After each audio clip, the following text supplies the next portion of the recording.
మీకు గుర్తుండాల ఎన్నెన్ని మాటలు చెప్పినరు, పెద్ద పెద్ద మాటలు, పెద్ద పెద్ద డైలాగులు. బస్సు ఫ్రీ అన్నారు, బంగారం ఫ్రీ అన్నారు. కేసీఆర్ కళ్యాణ లక్ష్మి అని చెప్పి ₹1,00,000 ఇస్తాడు, నేను మీదికెళ్ళి తులం బంగారం ఇస్తా అన్నాడు. రైతన్నలనైతే ఎన్నెన్ని మాటలు చెప్పిండో మీకు యాదుకుండాలి. మీరు ఇప్పటిదాకా లోన్ తీసుకున్న వాళ్ళు ఉంటే ఉరుకున్రి బ్యాంకుకు, జల్దీ ఓన్రి. నేను డిసెంబర్ 9 నాడు సీఎం అవుతున్నా, ఉరుక్కుంటా పోయి 2 లక్షలు తెచ్చుకోండి, ఒక్క సంతకం పెట్టి మొత్తం మాఫ్ చేస్తా పోయింది అన్నారు. కేసీఆర్ రైతు బంధు 10,000 ఇస్తుండు, నేను 15,000 ఇస్తా, 15 రోజులు ఆగుమన్నారు. ఆడబిడ్డలకైతే చెప్పిండు, నెలకు కోడలుంటే 2,500, ముసలవ్వు ఉంటే నెలకు 4,000, ముసలాయన ఉంటే ఆయనకు మరొక 4,000. ఇంట్లో ఇద్దరుంటే కూడా, అవ్వా తాత ఇద్దరుంటే కూడా కేసీఆర్ ఒక్కలకే ఇచ్చిండు, నేను ఇద్దరికి ఇస్తా అన్నాడు. ఇట్లా ఒకటి కాదు, 2 కాదు, ఇక నోటికి ఎంత వస్తే అంత ఇగో చెప్పుకుంటా పోతే మేము మొన్న కూర్చొని కూడినాం. వీళ్ళు ఎన్ని చెప్పిర్రా నాయన మాటలు గినిగానం చెప్పిర్రు, ఎన్ని వెళ్ళినాయంటే ఇది మనం పెట్టలే పేరు. వాళ్ళు ఇచ్చిన హామీలు అన్ని కూడితే కరెక్ట్గా ఎన్ని వెళ్ళినాయంటే 420 హామీలు వెళ్ళినాయి. సరిగ్గా 420 హామీలు. ఎస్సీ డిక్లరేషను, ఎస్టీ డిక్లరేషను, వాళ్ళ మేనిఫెస్టోల, రైతు డిక్లరేషన్ల, మహిళా డిక్లరేషన్ల, యూత్ డిక్లరేషన్ల అన్ని కలిపి తీస్తే ఎన్ని వెళ్ళినాయంటే సరిగ్గా 420 హామీలు. సరిగ్గా హామీలు ఇచ్చిండ్రు, గద్దెనెక్కిండ్రు. మనం గట్టిగా మాట్లాడినాం అనుకో, అగో 100 రోజులు కూడా కాలే, ఇప్పుడే మాట్లాడతారు. ఇంత గిరితమైంది మీకు, ఆగమవుతున్నారు. మీరు 10 ఏళ్ళ అధికారం ఉన్నారు, మేము వచ్చి 100 రోజులు కాలే ఇప్పుడే తిడతారా అన్నారు. మనం తిట్టలేదు, కొట్టలేదు, మనం ఏం అనలేదు. ఏమన్నాం, అయ్యా రేవంత్ రెడ్డి నువ్వే చెప్తీవి కదా, ఏమన్నావు నువ్వు, డిసెంబర్ 9 నాడు సంతకం పెడతా, 2 లక్షల లోన్ మాఫీ చేస్తా అన్నావు. నమ్మి మా గిరిజన సోదరులు, మా గిరిజన రైతులు, దళిత రైతులు, బీసీ రైతులు, రైతులందరూ పోయి ఉరికి తెచ్చుకున్నారు, లోన్లు తెచ్చుకున్నారు. తెచ్చుకున్న పాపానికి వాళ్ళు అడుగుతున్నారు. ఇవాళ డిసెంబర్ 9 వాయే, జనవరి 9 వాయే, ఫిబ్రవరి 9 వాయే, ఈరోజు ఏమిటిది మార్చి 9, 4వ నెలలో పడ్డది. మరి 4 నెలల కనీసం అడగద్దా, గుర్తు చేయొద్దా? ఏమైనా రేవంత్ రెడ్డి బగ్గ నరికితే ఏమాయనంటే మళ్ళా అంటాడు, అగో నేను కూర్చోలేదు, కుర్చీ చదువుకోలేదు, ఆ చెంప ఈ చెంప వాయిస్తుండ్రు, ఇంత తొందర ఎందుకు మీకు అంటాడు. సరే యాదైతే చేయాలిగా చేస్తున్నా. ఇంకొక మాట అడుగుతున్నా, మీరు గుర్తు తెచ్చుకోండి. ఏం మాటలు చెప్పిన మా ఆడబిడ్డలకి, కళ్యాణ లక్ష్మి కేసీఆర్ 1,00,000 ఇస్తుండు, నేను మీదికెళ్ళి తులం బంగారం ఇస్తా అన్నాడు. ఇక ఆడబిడ్డల సంగతి మీకు తెలుసు నాకంటే బాగా. ₹1,00,000 ఎక్కువ చూడరు కానీ బంగారం అంటే మాత్రం మళ్ళా కొద్దిగా పడిపోతారు, సెంటిమెంట్, దానికి ఆయనతో మురిసిపోతారు. మురిసిపోయినరు, బస్సు ఫ్రీ, బంగారం ఫ్రీ గానే గుద్దిండ్రు. గుద్దినాక ఇప్పుడే మా చెల్లె కళ చెప్పింది, మా మహిళా అధ్యక్షురాలు. బస్సులలో పరిస్థితి ఏందో చెల్లె చెప్పింది. మనం కళలో కూడా అనుకోలేదు దృశ్యాలు. ఎసొంటొసంటి సీన్లు చూస్తున్నాం. డ్రైవర్ సీట్లకి వెళ్ళి ఎక్కుతుర్రు, కిటికీలకి వెళ్ళి దుక్కుతుర్రు, ఫుడ్ బోర్డు పట్టుకొని వెళ్ళాడుతుర్రు. ఏందమ్మా అంటే మొత్తం ఫ్రీ బస్సు, అదో కొత్త మోజు. ఓదిక్కేమో జుట్లు పట్టుకొని కొట్టుకుంటాను, చెప్పులు పట్టుకొని కొట్టుకుంటాను. మగవాళ్ళేమో వాళ్ళు టికెట్ కొనుక్కున్న వాళ్ళు వాళ్ళు తిడతాను, అరే మాకు సీట్ లేదు కొనుక్కున్న వాళ్ళు, కానీ వాళ్ళు తిట్టవట్రి. యువతల ఆటో వాళ్ళు వీళ్ళు లొల్లి పెట్టవట్రి. మా కొంప ఊచుకున్నాడు, మార్పు అని మేమే గుద్దినాం, గుద్దితే అంత మా కొంప ఊచుకున్నాడని ఆటోలు తిట్టవట్రి. అంటే ఆలోచన లేకుండా ఆగమాగం చేస్తే ఇటువంటి ఫలితాలు ఉంటాయి. ఇదొక్కటే కాదు, ముఖ్యమంత్రి గారి మాటలు వినుండ్రి, చూస్తుండ్రా టీవీలలో, పేపర్లలో ఏం మాట్లాడుతుండో. సెక్రటేరియట్ పోయిండు, ఏమన్నాడు, నేను ఇక్కడ లంకె బిందెలు ఉంటాయనుకొని వచ్చినా, ఇక్కడ లంకె బిందెలు లేవు, మొత్తం ఖాళీ కుండలే ఉన్నాయంటుండు. ఇప్పుడు లంకె బిందెల కోసము గడ్డపారలు పట్టుకొని, తట్టపారలు పట్టుకొని, నెత్తి మీద దుప్పటి కప్పుకొని రాత్రి చీకట్లు ఎవడు తిరుగుతాడే, దొంగలు తిరుగుతారు. దొంగలు తిరిగే పని అది. మరి గా మాట గీన నోట్లకెళ్ళి ఎందుకు వస్తుందో నాకు తెలియదు. ఇదివరకు ఏం పని చేస్తున్నాను రేవంత్ రెడ్డి, కానీ గా మాట మాట్లాడతాడు. నిన్నగాక మొన్న మహబూబ్ నగర్లో మాట్లాడుతుండు రేవంత్ రెడ్డి. ఆయన మాటలు మీరు వినే ఉంటారు, చూసే ఉంటారు. మనం ఇష్టం వచ్చినట్టు కేసీఆర్ని తిట్టుడు, మనం తిట్టుడు. ఏమంటాడు, నేను చూస్తా, మీ గొంతు కోస్తా, కత్తిరిస్తా, జేబుల కత్తెర పెట్టుకొని తిరుగుతున్నా నేను అంటుండు. జేబుల కత్తెరలు పెట్టుకొని ఎవడు తిరుగుతాడే, జేబు దొంగలు తిరుగుతారు. లంకె బిందెలు, జేబుల కత్తెరలు. అందుకనే అంటున్నది, ఇవాళ తెలంగాణ ఒక దొంగ చేతిలో పడ్డది. దొంగ చేతికి తాళం ఇచ్చినట్టు తెలంగాణను, ఇంత కష్టపడి తెచ్చుకున్న తెలంగాణను ఒక దొంగ చేతిలో పెట్టినాం. చూస్తున్నారు ఏమైతుందో. కరెంటు కష్టాలు చాలా అయినాయా, అవుతున్నాయా? మోటార్లు కాలుతున్నాయా? వీరినపల్లిలా కాలుతున్నాయా? లో వోల్టేజ్ చాలా అయిందా? మార్పు బాగుందా? నేను నిన్నగాక మన కరీంనగర్ పోయినా. కరీంనగర్ పోతే ఇక్కడ మా పంటలు ఎండినాయి చూస్తేందుకు రా అని చెప్పి తీసుకుపోయారు నాకు చూపలండి కాడికి. పోయినా ఆడ రైతుల దగ్గర పోయినా, శ్రీనివాసరెడ్డి అని ఒక రైతు, వినోదన్న నేను అందరం పోయినాం, తిరుపతి అని ఒక రైతు, వాళ్ళందరూ వచ్చి చెప్పుకుంటాను, సారు నీళ్లు లేవు, మొత్తం నీళ్ళు వెనుకపోయినాయి, కేసీఆర్ 10 ఏళ్ళు ఉంటే ఎన్నాడు ఇట్లా కాలే మాకు, ఇప్పుడు ఇట్లా అయింది. నేనన్నా మరి ఇప్పుడు ఏం చేయమంటావు అన్న, ఓటేమో అడుగుదిత్తిరి, కత్తేమో వానికిస్తిరి, యుద్ధమేమో నన్ను చేయమని పడుతుంది, ఏం చేసి కాలబెట్టాలి, ఇప్పుడు నేను ఏం మొరినా 5 ఏళ్ళు అయితే ఇదో ఒరుడు కదా, ఇంకేం చేయాలన్నా, అట్లా కాదు, మేము ఏదైతే తప్పు చేసినామో కేసీఆర్ నొడగొట్టి రేపు పార్లమెంట్ లో బరాబర్ వినోద్ కుమార్ ని గెలిపిస్తాం, గెలిపించి బుద్ధి చెప్తాం వీళ్ళకనే మాట అక్కడ రైతులు చెప్తా ఉన్నారు. ఎక్కడ పోయిన దాన్ని గాడినే దేవులాడుకోవాలని చెప్పిండు ఆ తమ్ముడు. ఇంకొక మాట నేను చెప్తా ఉన్నా, మీకు ఒక మాట దయచేసి ఆలోచించమని విజ్ఞప్తి చేస్తున్నా. ముఖ్యమంత్రి పచ్చి అబద్ధాలు చెప్తాండు. పోయిన తాప వర్షాలు పడలే, అందుకే కరువు వాతావరణం వచ్చింది, నీళ్లు లేవు, అందుకే పంటలు ఎండిపోతున్నాయని దగుల్బాజీ మాటలు, దొంగ మాటలు మాట్లాడుతుండు. మీరు లెక్కలు తీసుకొని కావాలంటే మా తమ్ముళ్ళు ఇక్కడ చదువుకున్న వాళ్ళు వీర్నపల్లి మండలంలో చాలా మంది ఉన్నారు, యూట్యూబ్లో కొట్టుండ్రి, గూగుల్లో కొట్టుండ్రి, మీకే తెలుస్తుంది. పోయిన వర్షాకాలంలో 14% అధిక వర్షపాతం పడ్డది తెలంగాణలో. మన దగ్గర వర్షాలు పడలేదనేది తప్పు మాట, పచ్చి దొంగ మాట. నడపరాక చాతగాక ఇలా పంటలకు నీళ్ళు ఇచ్చే అవకాశం ఉండగా ఇచ్చే ఇష్టం లేక ఇలా పంటలు ఎండుతున్నాయి తప్ప ఇది కాలం తెచ్చిన కరువు కాదు, ఇది కాంగ్రెస్ తెచ్చిన కరువు అనే మాట నేను మీకు విజ్ఞప్తి చేస్తా ఉన్నా.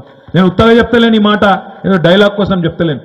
నిజంగా ఇవాళ మీరు చూస్తున్నారు టీవీలో, యూట్యూబ్లో, కాంగ్రెస్ వాళ్ళు అంటున్నారు కాళేశ్వరం కొట్టుకపోయింది, కేసీఆర్ మొత్తం పైసలు ఖరాబ్ చేసిండు, 1,00,000 కోట్లు ఖరాబ్ చేసిండు, తిన్నాడు అని దిక్కుమాలిన మాటలు మాట్లాడుతున్నారు. అసలు కాళేశ్వరం అంటే ఏందో కాంగ్రెస్ వానికి కాదెలవదు, సున్నా తెలియదు, ఏం తెలియదు అని ఏది పడుతుంది నోటికి వచ్చినట్టు అర్రుడు, నోటికి వచ్చినట్టు మాట్లాడు. మీకన్నా తెలవాలే, మీకన్నా మీరు 10 మందికి చెప్పేటోళ్ళు కాబట్టి మీకన్నా తెలవాలన్న ఉద్దేశంతో ఒక 2 నిమిషాలు ఆ ప్రాజెక్టు గురించి కూడా అన్నాను, ఊరకే జరండి దండం పెడతా, మీకన్నా తెలవాలన్న ఉద్దేశంతో నేను మీకు ఎక్స్ప్లెయిన్ చేసే ప్రయత్నం ఒక్కసారి చేస్తా. ఒకసారి తెలంగాణను మీరు అర్థం చేసుకుంటే, తెలంగాణ భౌగోళిక పరిస్థితి మీరు అర్థం చేసుకుంటే, తెలంగాణ ఎట్లుంటుందంటే మన రాష్ట్రము గిట్లా గుడిసెలు ఎక్కువ ఉంటుంది, గిట్లా ఏటవాలుగా ఉంటుంది, ఇట్లా మధ్యలోనేమో ఎత్తు మీదనేమో మొత్తం భూములు, మన ఊర్లు, మన జిల్లా, మన మండలాలు అంతా ఎత్తు మీద ఉంటుంది. మీ వీర్నపల్లి లెక్కనే, మీ పక్కన కోనరావుపేట లెక్కనే ఎత్తు మీద మొత్తం గడ్డ ఉంటుంది. నీళ్ళేమో ఈ గుడిసెకు ఒక దిక్కు కిందికి వెళ్ళేమో, ఒక కిందికి వెళ్ళేమో గోదావరి నది పోతుంది, ఇంకో దిక్కుకి వెళ్ళేమో కృష్ణా నది పోతుంది. గోదావరి నది ఏమో 80 మీటర్లు 90 మీటర్లు అంటే సముద్రానికి 80-90 మీటర్ల మీద గోదావరి నది వారుతుంది. అదే కృష్ణా నది 100-110 మీటర్ల మీద ఇంకో దిక్కు కృష్ణా నది వారుతుంటుంది. మన సిరిసిల్లనేమో 350 మీటర్ల కాడు ఉంటుంది, హైదరాబాదు 535 మీటర్ల కాడు ఉంటుంది, మీ వీర్నపల్లి దగ్గర 400 మీటర్ల మీద ఉంటుంది. మరి కిందికెళ్ళి మీదకి నీళ్ళు తేవాలంటే ఎట్లా తేవాలి? ఇప్పుడు మనం బోర్లు ఎత్తాం, వేసినప్పుడు ఏం చేస్తాం, బోర్ లోపల నీళ్లుంటే బోర్ వేసి మోటార్ పెట్టి గుంజుతాం. మనం కూడా గదే పని చేసాం, కేసీఆర్ కూడా గదే పని చేసిండు. మేడిగడ్డ అనే కాడ ఎండ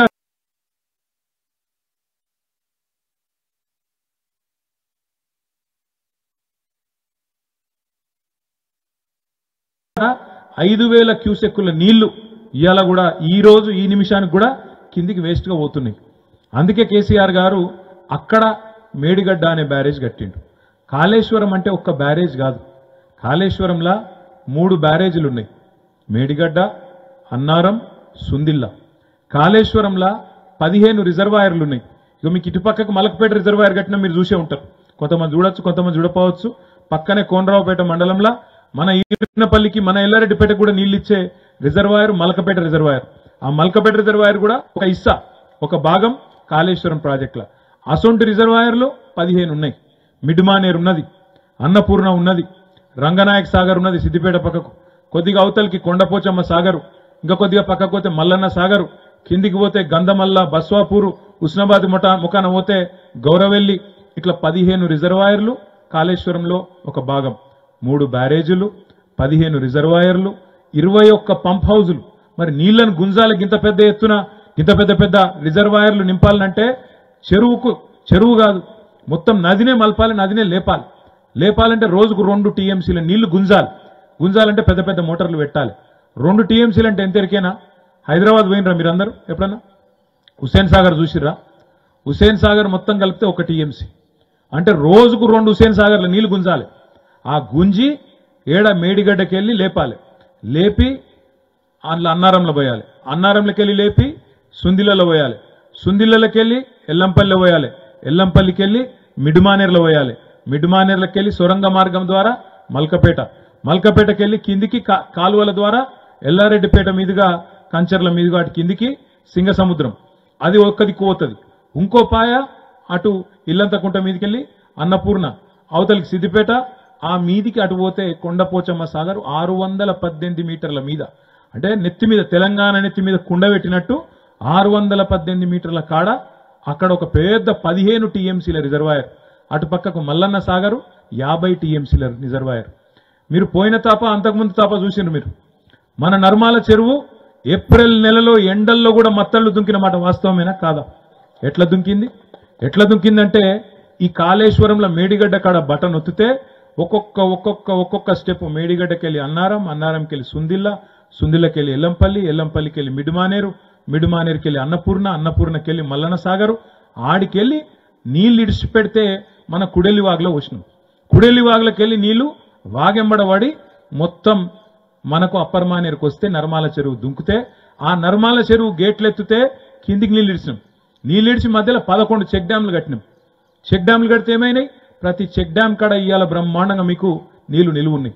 ఉత్తగానే జరగలే తెలంగాణలో వ్యవసాయం, ఉత్తగానే కాలే మొత్తం తెలంగాణ సస్యశ్యామలం, ఉత్తగానే కాలే తెలంగాణలో పంటలు ధాన్యం దిగుబడి గిన్ని జరిగితే జరిగింది.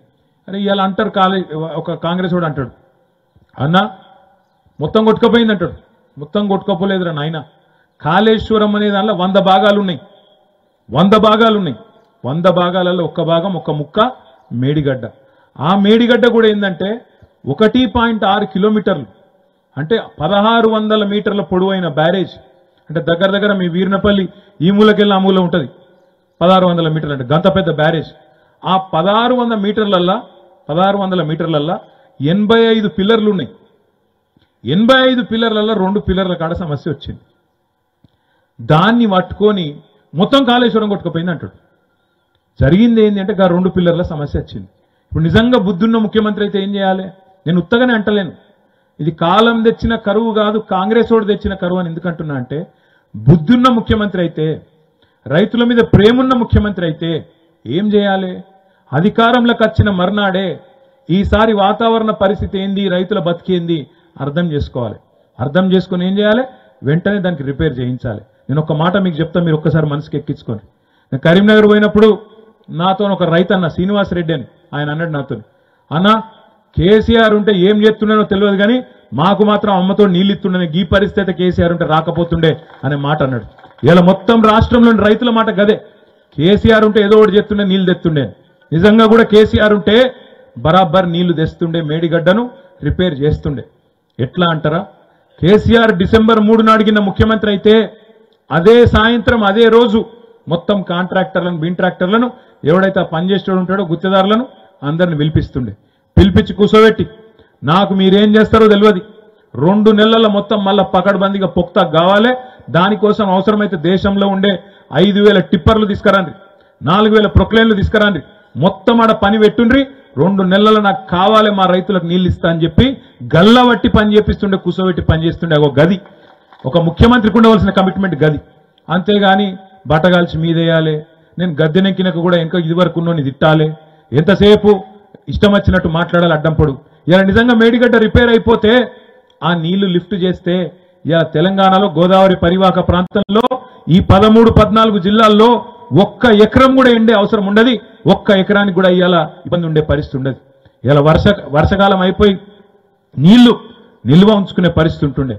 ఎండాకాలంలో కూడా ఇలా బ్రహ్మాండంగా గొంతు ఎండిపోకుండా తాగునీటికి కూడా గోస లేకుండా చూసుకునే పరిస్థితి ఉంటుండే. అయినా ఇప్పటికైనా ఈ ముఖ్యమంత్రికి చిత్తశుద్ధి ఉంటే, బుద్ధి ఉంటే, రైతుల మీద ప్రేమ ఉంటే, ప్రజల మీద ప్రేమ ఉంటే వెంటనే రిపేర్లు చాలు చేయి. తిట్టుకుందాం, తర్వాత మస్తుగా తిట్టుకుందాం. నువ్వు దొంగ అంటే నువ్వు దొంగ, నువ్వు లంగా అంటే నువ్వు లంగా, ఈ మాటలు మస్తుగా అనుకోవచ్చు. ఎవడు దొంగనో ఎవడు లంగనో ప్రజలు తెలుస్తారు, దానికి తొందర ఏం లేదు. ముందు రిపేర్లు చేయి, రిపేర్లు చేసి వెంటనే ఆ నీళ్లు లిఫ్ట్ చేసే తరీకా ఉపాయం చూడు. రైతులు చచ్చిపోకముందే, రైతులు మళ్ళీ ఆత్మహత్యల పాలు కాకముందే దమ్ముంటే గా పని చేయి. గా పని చేయడు, తెల్లారులేస్తేంది తిట్టుడే తిట్టుడిగా, ఒకటే తిట్టుడు, నోరెంతుంటే గంత. ముఖ్యమంత్రి అని మర్చిపోయాడు, నేను పేగులు మెడల్ వేసుకుంటా అంటాడు. పేగులు మెడల్ వేసుకుంటారా? ఏమని అలిగాను? ఆయన ముఖ్యమంత్రి పేగులు మెడలు వేసుకుంటా, నేను కత్తిరిస్తా, తోకలు కత్తిరిస్తా, లాగుల తొండలు ఇడిచి పెడతా, ఇవా ముఖ్యమంత్రి మాట్లాడే మాటలు? నిజంగా కరెక్ట్గా చెప్పిండు. అప్పట్లో అడిగిన ఆయనను ఎలక్షన్ ముందు, మరి నీకు ఇదివరకు అనుభవం లేదు కదా సారు, ఎట్లా నడుపుతావు నువ్వు అంటే ఏమన్నాడు? ఏముందివా ముఖ్యమంత్రి పదవి అంటే గుంపు మేస్త్రి పదవి, ఏమున్నది గుంపు మేస్త్రి పని, ఒక గట్లని నన్ను నడుపుతాండి, ఇవాళ ఏందో తెలియదు, పిచ్చోని చేతిలో రాయి లెక్క అయిపోయింది. మిమ్మల్ని అందరినీ నేను ఒకటే కోరుతున్నా, ఇవాళ మాటలు మస్తుగా చెప్పచ్చు, ఫోటోలు మస్తుగా దిగచ్చు, నరకుడు మస్తుగా నరకచ్చు. కేసీఆర్ ఇచ్చిన ఉద్యోగాలకు మంచిగా పత్రాలు మాత్రం మనం ఇవ్వచ్చు. ఇప్పుడు 30,000 ఉద్యోగాలు ఇచ్చినా అని చెప్తుండ్రు రేవంత్ రెడ్డి. ఏది 3 నెలల లోపలనే 30,000 ఉద్యోగాలు ఇచ్చినట్టు మొగోడు. నేను అడుగుతున్నా మిమ్మల్ని అందరినీ, నిజంగానే అడుగుతున్నా. ఈ మాట అంటున్నందుకు నాకు కూడా కొద్దిగా సిగ్గనిపిస్తుంది, కానీ అంటున్నా, తప్పలేదు. నాకు తెలియక అడుగుతానే, పెళ్లి కాకముందే సంసారం చేయకముందే పిల్లలు పుడతారే? అరే నువ్వు వచ్చింది 3 నెలలాయే, ఒక్క నోటిఫికేషన్ ఇవ్వలే నువ్వు. యాడికెళ్ళి ఇచ్చిన ఉద్యోగాలు? కేసీఆర్ ఇచ్చిన ఉద్యోగాలకు నువ్వు ఇలా కాయిదాలు ఇచ్చుకుంటా, నేను 30,000 ఇచ్చినా 30,000 ఇచ్చినా అబద్ధాలు చెప్తే నువ్వు సిగ్గని కూడా అనిపించదా? కనీసం కొద్దిగానే నిజత అనిపించదా? చూడరు మీరు ఒకసారి. కేసీఆర్ ఇచ్చిన ఉద్యోగాలకేమో కాయిదాలు ఇచ్చుకుంటే నేను ఇచ్చినా అని చెప్తాడు. కేసీఆర్ కట్టిన ఫ్లైఓవర్లకు రిబ్బన్లు కట్ చేసుకుంటా నేను కట్టినా అని చెప్తాడు హైదరాబాద్లో. ఇట్లా ఈ రోజు ఈ ముఖ్యమంత్రి పరిస్థితి ఎట్లుందంటే, చేయాల్సిన పని ఏమో చెప్తలేడు. రైతు బంధు పడ్డదా అందరికీ? వీరినపల్లిలా ఎవరోళ్ళకు పడలేదు, ఒకసారి చేయలే పట్టుదే పడలే. మరి నరికింటి కింద బాగా 10,000 ఏముంది, 15,000 ఇస్తా. మరి అడుగురి, మన రైతు సోదరులను అడుగురి, మార్పు మంచిగున్నదే. మరి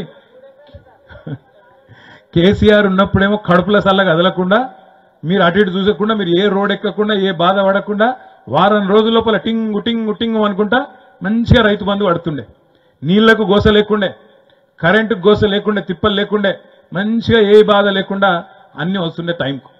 అందుకే మీరేమనుకున్నారు, ఇక కేసీఆర్ ఉన్నాయి, ఇచ్చినాయి అన్ని ఉన్నాయి కదా, మంచిగానే ఉన్నాయి కదా, ఇది వీడవడే కొద్దిగా ఎక్కువితా అంటుండే, కొద్దిగా దీని సంగతి ఏందో చూద్దాం అనుకున్నారు. అంతేనా? నేను చెప్పింది కరెక్టేనా? మోసపోయింది. అప్పుడే చెప్పిండు కేసీఆర్, మోసపోతే గోసపడతారు, ఆగమైతారు అని చెప్పిండు. నేను అందుకే నేను వీరినపల్లిలో ఉండే మా తమ్ముళ్లకు, మా అన్నలకు, మా అక్క చెల్లెలకు నేను ఒక్కటే విజ్ఞప్తి చేస్తున్నా. మొన్న మరి ఏమైందో మీకు కూడా, అసెంబ్లీ ఎలక్షన్లో కూడా నాకు 200 ఇచ్చారు మెజారిటీ. మీరు వీరినపల్లి మండలంలో 200ఏనా, ఇంకేమైనా ఎక్కువ ఇచ్చారు? ఏడ బాగా వచ్చినాయి? మొత్తం మండలం తమ్ముడు దినకరు, మొత్తం మండలం తమ్మి, వీరినపల్లి గ్రామం కాదు.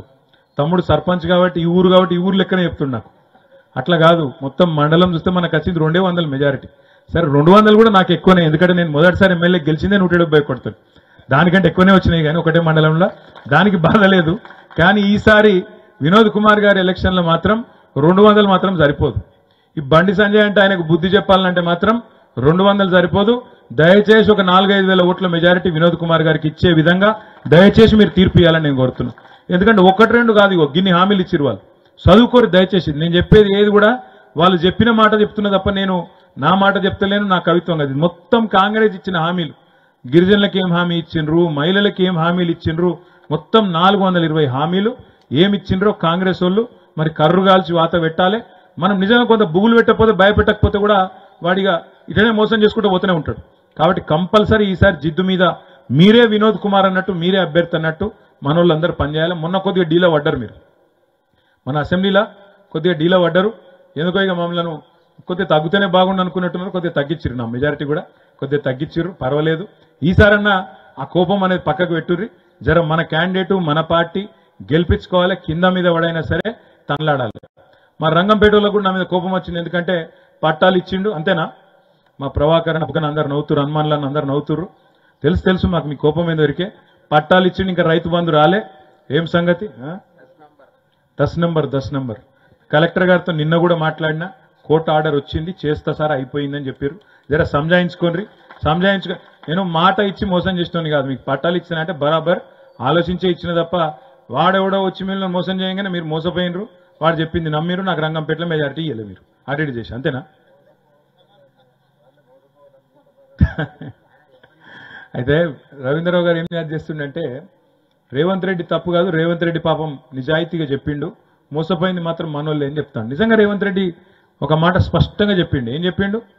ప్రజలు మోసపోవాలనే కోరుకుంటారు. టీవీలోనే చెప్పిండు, ఆయన సాటుమాటికి కూడా చెప్పలే, మీరు చూసి ఉండొచ్చు వీడియో. మోసపోవాలనే కోరుకుంటారు, మోసపు మాటలే నమ్ముతారు. అందుకే మేము మోసం చేస్తాం. ఇది కూడా నిజాయితీగా చెప్పిండు రేవంత్ రెడ్డి.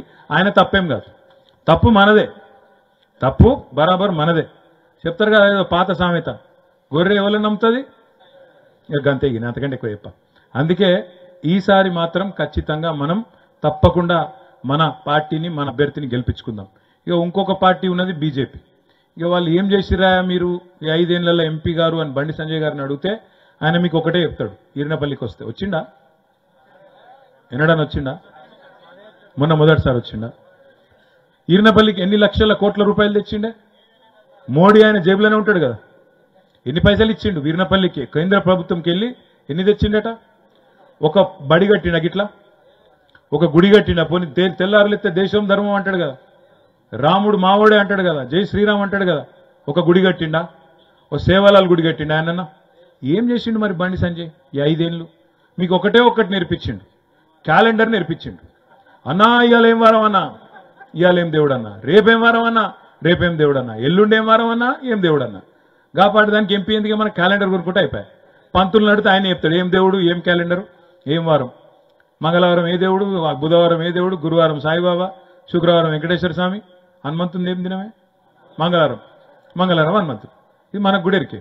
నేనేమంటున్నా, గది చెప్తానికి ఎంపీ కావన్నా నీకు, గట్టిగా ఉన్నావు అనుకో, ఏమైనా బండి సంజయ్ నువ్వేం చేసినావు 5 ఏళ్ళు, ఎంపీగా ఒక్క పని చేసినావా, ఒక ఊరికి వచ్చినావా అంటే అట్లాంటావా నన్ను, నేను దేశం కోసం ధర్మం కోసం పనిచేస్తాను అని అన్నాను. నేనేమన్నా నువ్వు ధర్మం కోసం పనిచేస్తాను అయితే సపరేట్గా మఠం పెట్టుకో, ఆశ్రమం పెట్టుకో. మాకు గీడ ఒక ఆయన ఉన్నాడు ఎల్లరెడ్డిపేట కాడ, ఆయన పేరేందో ఓమోజయనో స్వామీజీ ఉన్నాడు, ధర్మం కోసం ప్రచారం చేసుకుంటాడు. నువ్వు కూడా మఠం పెట్టుకో, ఆశ్రమం కట్టుకో, ధర్మం ప్రచారం చేసుకో. నీకు దానికి ఎంపీ పదవి ఎందుకు పని లేక? ఎంపీ అంటే ఆయన ఏం చేయాలి, వినోద్ కుమార్ లెక్క పార్లమెంట్లో కరీంనగర్కి ఏం కావాలనో అడగాలి, మా ఈర్నపల్లికి ఏం కావాలనో అడగాలి, ప్రజలకి ఏం కావాలనో చెప్పాలి. గవి ఎన్నడూ లేదు. ఆడ ఆయనకు మాట్లాడరాదు, ఇంగ్లీష్ రాదు, హిందీ రాదు. పార్లమెంట్లో మాట్లాడుకోని తెలుగులో మాట్లాడుతారంటే ఈయన తెలుగు ఎవరికి అర్థం కాదు, మనకు తప్ప కరీంనగర్లో ఎవరికి అర్థం కాదు. ఏ భాషలో మాట్లాడాలి చెప్పు, ఇది బాధ. ఇక అసలు మనం ఎంపీ ఎత్తింది ఆగమై. ఇప్పుడు మళ్ళీ రేపు ఏమన్నా అంటేనేమో ఒక బాధ, గీత మాట అంటావా అంటాడు. నిజంగా ఏం చేసిండే 5 ఏళ్లలో? పిల్లగాన్లకు నెత్తి నిండా మతం పేరు మీద విషం ఎక్కిచ్చుడు తప్ప ఒక్క బుడ్డ పైస పని చేసిండా? మోడీ గారు అంటాడేమన్నా అంటే మాట్లాడితే రామ్ మందిర్ అని చెప్పి ఇంటింటిగా ఫోటోలు పంపిండా మీకు? వచ్చినాయా? దేవుడి గుళ్ళ భద్రంగా పెట్టిర్రా? ఎట్లా అయిపోయిందంటే పరిస్థితి, గట్టిగా తిడదామంటేనేమో దేవుడిని అంటావా? ఎందుకంటే ఇప్పుడు ఓదికేమో దేవుడు ఉండే, కిందనేమో బండి సంజయ్, ఇంకోదికు మోడీ ఉండే. తీసుకుపోయి మన ఆడోళ్ళేమో సీరియస్ తీసుకుపోయి గుళ్ళల్లో పెట్టబట్టి, పూజా మందిరంలో పెట్టబట్టి. ఇప్పుడు వెనకటికి మనకు ఇళ్లల్లో కరెంట్ చక్కగా ఉండనప్పుడు సాయంత్రం కాగానే అట్లా లైట్ వేయక ముందు ఏమవుతుండే ఆ దేవుని పటం మీద ఆయంత ఆ బలులు వచ్చి చేరుతుండే. ఇప్పుడు ఎట్లయిపోయిందంటే బండి సంజయ్ పరిస్థితి కూడా గట్లే ఉన్నది. గట్టికి కొట్టి ఆయన బలి నిలబడదామంటే దేవుడు ఉన్నాడు వెనక. మరి ఈయన ఏమైనా తిడదామంటే వెనక రాముడిని అడ్డం పెట్టుకున్నాడు. గట్టి ఉన్నది కథ. నా విజ్ఞప్తి ఏంటంటే మీతో, ఎంపీ అంటాడు ఏం పని చేయాలి? ఎంపీ అంటే ఆయనే మెంబర్ ఆఫ్ పార్లమెంట్ అంటే ఆయన పార్లమెంట్ పోవాలి మొదలు. బండి సంజయ్ హాజరు, అక్కడ హాజరు శాతం ఎంతో ఎరికేనా మీకు? 5% కూడా లేదు. అంటే 100 రోజులు పనిచేస్తే పార్లమెంట్ 5 రోజులు కూడా పోలే ఆయన. ఆడికి బడి దొంగ, కరెక్ట్ మాట. పార్లమెంట్కి ఓడు పోతే మనం అడుగుతాడంటే అడగడు. పోనీ మోడీ నాకు బాగా క్లోజ్ అని చెప్పి అప్పుడప్పుడు వాళ్ళు మెచ్చుకొని ఫోటోలు దిగుతాడు. పోనీ మోడీని అడగచ్చు కదా, నా కరీంనగర్ పార్లమెంట్లో ఒక IIIT ఇయ్యి, ఒక మంచి విద్యా సంస్థ ఇయ్యి, నాకు ఒక ఇండస్ట్రీ ఇయ్యి, మా వాళ్ళకు మా గిరిజన ప్రాంతంలో ప్రత్యేక ప్యాకేజీ ఇయ్యి, ఇక్కడ అభివృద్ధి కోసం ఇంక కొన్ని 100 కోట్లు 200 కోట్లు ఇయ్యి, ఒక పెద్ద గుడి కడతా 200 కోట్లు ఇయ్యి, ఇవన్నీ అడగచ్చు కదా. ఏది అడిగింది లేదు, 5 ఏళ్ళు మాట్లాడింది లేదు. ఇక్కడ కేసీఆర్ని తిట్టాలి, ఊరి మీద వాడాలి, బొబ్బ పెట్టాలి, పిల్లగాళ్ళని ఎత్తి ఖరాబ్ చేయాలి. ఏంద్రా అంటే హిందూ ముస్లిం, హిందూ క్రిస్టియన్, హిందువై జీవించు, హిందువై గర్వించు. వీళ్ళు లేకముందు హిందూ కాదా మనం? వీళ్ళు లేకముందు బీజేపీ వాళ్ళు రాకముందు మనకు దేవుడు ఎరకలేదా? మన ఇళ్లలో పూజలు చేయరా, వ్రతాలు చేసుకోరా, పండుగలు చేసుకోరా, బొట్టు పెట్టుకోరా? వీళ్ళు వచ్చినాకనే నేర్పించిరా? వీళ్ళే వచ్చి దేవుడిని ఉట్టించి, వీళ్ళే వచ్చి మొత్తం దేవుడేందో మనకు పరిచయం చేసి, వీళ్ళు దేవునికి మనకు మధ్యన అదేదో అంబికా దర్బార్ బత్తి లెక్క భగవంతునికి భక్తునికి అనుసంధానం లెక్క బిళ్ళపియబట్టే. మనకు తెలియదా ఇదివరకు? పూజలు తెలియదు, పునస్కారాలు తెలియదు, యాగాలు తెలియదు, గుళ్ళుగట్టుడు తెలియదు, గుడికోడు తెలియదు, మొక్కుడు తెలియదు. మొత్తం బండి సంజయ్ నేర్పించిండు, మోడీ పంపించినాడు. దయచేసి నేను మిమ్మల్ని కోరేది ఏంటంటే, దేవుడు అందరి దేవుడే, మనము జై శ్రీరామే, మనము జై శ్రీకృష్ణుడే, మనకు దేవుడున్నాడు, మనకు పండుగలున్నాయి. శివరాత్రి వస్తే జాగారం చేస్తాం, ఇంకో పండుగ వస్తే పూజలు చేసుకుంటాం, అన్నీ చేసుకుంటాం, అన్నిటికీ ముహూర్తాలు చూస్తాం, అన్ని చూస్తాం. కానీ కేవలం దేవుణ్ణి అడ్డం పెట్టుకుని రాజకీయం, కేవలం దేవుణ్ణి అడ్డం పెట్టుకుని నాకు ఓట్లేయండి, నేను దేవుని మనిషిని. నువ్వు దేవుని మనిషి అయితే ఆశ్రమం పెట్టుకో, మఠం పెట్టుకో, ధర్మం కోసం ప్రచారం చేయి. కానీ నేను మిమ్మల్ని అడిగేది ఒకటే, దేశం కోసం ధర్మం కోసం అని చెప్పుకుంటా గాలి తిరుగుడు తిరిగేటోడు కావన్నా, లేకపోతే కరీంనగర్ కోసం గట్టిగా కొట్లాడేటోడు కావన్నా ఆలోచించుడు తప్ప ఆగం కాకుండ్రి. వినోదన్న ఉంటే కరీంనగర్ కోసం కొట్లాడతాడు, మన కోసం కొట్లాడతాడు. గతంలో వీర్నపల్లిని ఎట్లయితే ఆనాడు దత్తత తీసుకొని పనిచేసిండో రేపటి రోజున కూడా అంతకంటే ఎక్కువ పనిచేస్తాడు. ఇలా మనం ప్రభుత్వంలో లేం. మనకు కరీంనగర్ పార్లమెంట్లో 3 ఎమ్మెల్యేలు ఉన్నారు, 4 కాంగ్రెస్ వాళ్ళు ఉన్నారు. రేపు ఆ 4 చోట్ల కూడా వినోదన్న ఎమ్మెల్యే లెక్క పనిచేస్తాడు. మన నాయకులకు, మన కార్యకర్తలకు కూడా అండగా నిలబడతాడు. నేను కూడా మీకు ఎట్లాగూ ఇదివరకంటే మంత్రిగా ఉన్నప్పుడు కొంత రాకపోక తక్కువ ఉండే, ఇప్పుడు నేను కూడా మీకు తప్పకుండా అందుబాటులో ఉంటూ, అభివృద్ధి ఒకవైపు చేసుకుంటూ అందుబాటులో ఉంటూ, వినోదన్నతో పాటు నేను కూడా ఎంపీగా ఎమ్మెల్యేగా మీకే పూర్తి స్థాయిలో అందుబాటులో ఉండి మిమ్మల్ని కళ్ళలో పెట్టుకొని కాపాడుకుంటా అనే మాట నేను మీకు విజ్ఞప్తి చేస్తా ఉన్నా. నేను రాకముందు మా సాగర్ అని అన్నాడట మాట, ఇప్పుడు ఆగానే చెప్తున్నాడు, అన్న కొద్దిగా కార్యకర్తలను కాపాడుకోవాలి, చూసుకోవాలని. కాంగ్రెస్ వల్ల కొద్దిగా ఎగురుడు దుంకుడు కూడా ఎక్కువైంది. కొత్తగా అధికారంలోకి వచ్చారు కదా, ఏమైనా పోలీస్ ఇట్లా మనం సోషల్ మీడియాలో ఏమైనా పెట్టంగానే పోలీసు వాళ్ళు ఫోన్ చేస్తారు, అమీన్ సాబ్ ఫోన్ చేస్తాడు, ఎందుకు పెడుతున్నావా కాంగ్రెస్ మీద, ఎందుకు ఇది చేస్తున్నావు, ఎందుకు అది చేస్తున్నావు. ఆ అధికారులు కూడా కాంగ్రెస్ తొత్తులాగా పనిచేస్తూ ఉన్నారు. భయపడవలసిన అవసరం లేదు, ఎవ్వలకు బుగులు పడవలసిన అవసరం లేదు. తప్పకుండా, ఎందుకంటే ఇది విప్లవాల గడ్డ. నేను మీకు చెప్పటోని కాదు, వీర్నపల్లి అంటేనే, ఎల్లారెడ్డిపేట మండలం అంటేనే, సిరిసిల్ల నియోజకవర్గం, కరీంనగర్ జిల్లా అంటేనే ఇది విప్లవాల గడ్డ. ఈ నేలలోనే, ఈ గాలిలోనే ప్రశ్నించే తత్వం ఉంది, పోరాడే తత్వం ఉంది. కాబట్టి ఎవ్వనికి భయపడే అవసరం లేదు. ఎవడు మన ఇంటికి కూడా వీకిటోడు ఎవడు లేడు. కాకపోతే కొత్త మురిపం, కొత్త బిచ్చగాళ్ళు కదా, నిన్న కాక మన అధికారంలోకి వచ్చారు కాబట్టి ఎగురుడు దుంకుడు కొద్దిగా ఎక్కువ ఉంటుంది, డైలాగులు ఎక్కువ ఉంటాయి, భయపడకురి. బుద్ధి చెప్పాలంటే మాత్రం ఇప్పుడు దుర్భిక్ష పరిస్థితులు వచ్చినాయి, కరువు మళ్ళొక్కసారి తరుముకొని వస్తున్నది. ఎందుకంటే ఈ ముఖ్యమంత్రికి, ఆయన ప్రభుత్వానికి చిత్తశుద్ధి లేదు, వాళ్ళకు కనీసం రైతులను కాపాడుకోవాలన్న సోయి కూడా లేదు. మరి అట్లాంటప్పుడు ప్రభుత్వం మీద కొట్లాడాలంటే మన గొంతుండాలంటే మీ ఓట్లతో మాకు దీవెని ఇవ్వాలి. దయచేసి నేను మిమ్మల్ని కోరేది, మిమ్మల్ని ప్రార్థించేది, వీర్నపల్లి మండలంలోని ప్రతి గ్రామంలో, వీర్నపల్లి మండలంలోని ప్రతి గులాబీ సైనికుడు, ప్రతి గులాబీ బిడ్డ, ఈ జెండా కప్పుకున్న ప్రతి ఒక్కరు మేమే అభ్యర్థి, నేనే నిలబడ్డా, మా కేసీఆర్ నన్నే పంపించిండి అన్నట్టుగా, నేనే వినోద్ కుమార్ అన్నట్టు దయచేసి మీరు ఒక్కొక్కరు మరి హృదయపూర్వకంగా కష్టం చేసి ఒక్క 10-15 రోజులు గట్టిగా మీరు అనుకుంటే తప్పకుండా మనకు మంచి ఆదరణ వస్తుంది. ఎందుకు ఓటేయాలి కేసీఆర్కు అంటే, ఇలా మీకు ఎక్కడ పడితే అక్కడ మీకు బోలెడు ఉన్నాయి. ఆడపిల్లలకి ఇచ్చిన కళ్యాణ లక్ష్మి కావచ్చు, రైతులకు ఇచ్చిన రైతు బంధు కావచ్చు, ఊర్లలో ఇచ్చిన రోడ్లు కావచ్చు, మనం వ్యవసాయానికి మనం చేసిన చక్కటి పనులు, నీళ్లు తెచ్చిన విధానం కానీ, మల్కపేట రిజర్వాయర్ నింపిన విధానం కానీ, వీర్నపల్లికి లిఫ్ట్ పెట్టిన విధానం కానీ, ఇట్లా చెప్తే 1-2 కాదు, ఎన్నో ఉన్నాయి. ఎందుకు వేయాలి ఓటు కేసీఆర్ కంటే కారణాలు ఎన్నో ఉన్నాయి. గిరిజనులకు రిజర్వేషన్ 6% నుంచి 10% పెంచింది కానీ, తాండాలు 10 కొత్త గ్రామ పంచాయతీలు అయినాయి మన దగ్గర. తాండాలు పంచాయతీలు చేసి మా గిరిజనులకే, మా తాండాలో మా రాజ్యం, మా ఈర్నపల్లి కింద మేము ఉండం, మా తాండాలో మేము ఉంటాం అన్నారు. ఇలా తాండాలు గ్రామ పంచాయతీలు అయినాయి, 10 కొత్త గ్రామ పంచాయతీలు అయినాయి ఒక్క మీ వీర్నపల్లి మండలంలో. ఇట్లా గిరిజనులకు స్వయం పాలన అధికారం ఇచ్చినందుకు కానీ, పోడు భూములకు పట్టాలు ఇచ్చినందుకు కానీ ఎన్నో కారణాలు ఉన్నాయి ఎందుకు ఓటేయాలి కేసీఆర్కు అంటే. అదే మరి బండి సంజయ్కి ఎందుకు వేయాలంటే ఒక కారణం లేదు, కాంగ్రెస్కి ఎందుకు వేయాలంటే ఇవాళ వాళ్ళకి చెప్పుకునేందుకు ఏం లేదు. ఎందుకంటే పైసలు అవసరం లేని పనులేమో చేసినట్టు చూపెడతాడు, కానీ ఎక్కడనైతే పెద్ద పెద్ద హామీలు ఇచ్చిండో, 1,67,00,000 మంది ఆడబిడ్డలకు నెలకు 2,500 రూపాయలు ఇస్తా అన్నాడు, ఇంతవరకు అతి లేదు గతి లేదు. రైతులకు 40 లక్షల మంది రైతులకు 2 లక్షల రుణమాఫీ చేస్తా అన్నాడు, దాని మీద కదలిక లేదు. 500 బోనస్ ఇస్తా అన్నాడు క్వింటాల్కు. మనం రైతన్నలను కూడా అడుగుతున్నా, ఏప్రిల్ 15కో 20 ఎప్పుడు కోతలు చాలైతే మీ వీర్నపల్లిలో? ఏప్రిల్ ఎప్పుడు? మరి మనం ఇప్పుడు గట్టిగా అడగాలి, మరి ఈసారి కన్నా బోనస్ ఇస్తావా ఇయ్యవా నీ సంగతి ఏందని అడగాలి. ఎందుకంటే ఎండిన పంటలు ఎండినాయి, మిగిలిన బతికిన పంటలను కాపాడుకోవాలి కదా, వాటికి బోనస్ ఇవ్వాలి కదా. బోనస్ క్వింటాల్కి 500 ఖచ్చితంగా ఇవ్వాలి. ఒకసారి తప్పించుకున్నాడు, నేను ఇప్పుడే గద్దెకెక్కిన నాకే మెరక అని చెప్పి డిసెంబర్లో తప్పించుకున్నాడు, అప్పటికే కోతలు చాలైనాయి. సరే మనం కూడా ఊకున్నాం, ఈసారి ఊకునేది లేదు. ఈ ఎండాకాలం పంట మాత్రం ఖచ్చితంగా బోనస్ ఇచ్చి తీరాల్సిందే 500 రూపాయలు. కానీ నాకు తెలుసు రేవంత్ రెడ్డి హుషారుగాడు ఏం చెప్తాడు, అరే ఎలక్షన్ కోడ్ వచ్చింది పోయి నేనేం చెప్తా అంటాడు. అందుకే మనం ఏం చెప్పాలంటే ఎలక్షన్ కోడ్ రాకముందే జీవోది, ఎలక్షన్ కోడ్ రాకముందే జీవోది. మార్చి 13కో 14కో ఎలక్షన్ కోడ్ వస్తుంది అంటాను. దానికంటే ముందే ఆర్డర్ తీస్తే ఏమవుతుంది? కోడ్ అడ్డం రాదు. అర్థమైందా మీకు? ఆర్డర్ తీసినాం అనుకో, తర్వాత ఎలక్షన్ వాడు ఆపడు, కమిషన్ వాడు ఆపడు, బోనస్ ఇచ్చుకోవచ్చు. ముఖ్యమంత్రికి చిత్తశుద్ధి ఉంటే ఆ పని చేయాలి. గవేం చేయకుండా ఊకదంపుడు ఉపన్యాసాలు, కేసీఆర్ని తిట్టుడు, కాళేశ్వరం మునిగిపోయిందని అబద్దాలు ప్రచారం చేసుడు, నీళ్లు ఎత్తిపోసే అవకాశం ఉండగా ఆ పని చేయకుండా డ్రామాలు చేసుడు, ఇవన్నిటినీ మనం తప్పకుండా ప్రజల్లో ఎండగట్టాలి. దొంగ ప్రచారాలు చేసే కాంగ్రెస్ నాయకులను తప్పకుండా నిలదీయాలి. మన నాయకుడు కేసీఆర్ గారు వస్తున్నాడు 12 తారీఖు నాడు కరీంనగర్లో ఎస్ఆర్ఆర్ కాలేజీకి వస్తున్నాడు. నేను ఇప్పుడే ఆగన్నకు చెప్పినా, రాజిరెడ్డికి చెప్పినా, మన సీనియర్ నాయకులందరికీ కూడా చెప్పినా, మన వీర్నపల్లికి వెళ్ళి కూడా కనీసం ఒక 2000కు తగ్గకుండా దయచేసి మీరు రావాలి, 2000 మంది రావాలి. మా తమ్ముళ్ళు, యువకులు, ఉత్సాహవంతులు. ఎందుకంటే మనం ఏ పని కరీంనగర్లో ఎస్ఆర్ఆర్ కాలేజీలో చాలు చేసినా సక్సెస్ అయినాం. ఈసారి కూడా తప్పకుండా అక్కడికి వెళ్ళి చాలు చేద్దాం.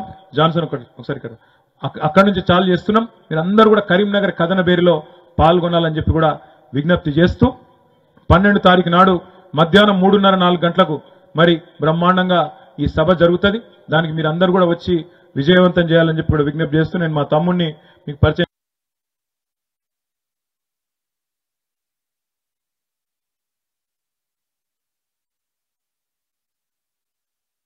కాలేజీల క్లాస్మేట్, ఆ తమ్ముడు కూడా నాతో పాటు వచ్చింది, మీకు పరిచయం చేయాలి. ఎందుకంటే వీర్నపల్లిలో మా గిరిజన సోదరులు చాలా మంది ఉంటారు.